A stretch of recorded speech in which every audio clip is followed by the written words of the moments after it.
তো বন্ধুরা, আমরা পাহাড়ে ওঠার যাত্রা শুরু করলাম। পাহাড়ে উঠতে না উঠতে একটা ঝর্ণা দেখা পেয়ে গেলাম, তাই ছবিও তুলে ফেললাম। অনেকক্ষণ হাঁটাহাঁটির পর একটু রেস্ট করে নেওয়া যাক। মারাত্মক সিঁড়ি, ভিউটাও অসাধারণ। একবার যদি পড়ে তাহলে একেবারে স্বর্গ।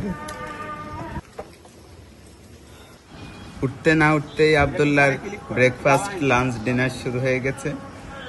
এত কষ্ট করতেছে, একটু তো খাওয়া খাই হবেই নাকি? কত কষ্ট।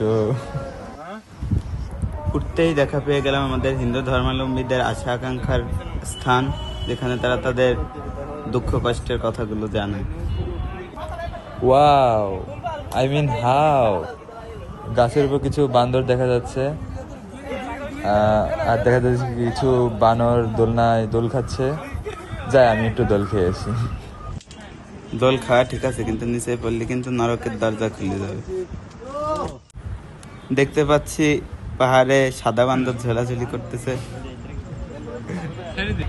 অ্যাট লাস্ট আমরা পাহাড়ের চূড়ায় পৌঁছে গেলাম। এটা হচ্ছে সীতাকুণ্ডের চন্দ্রনাথ পাহাড়ের অসাধারণ ভিউ। খুবই খুবই অসাধারণ।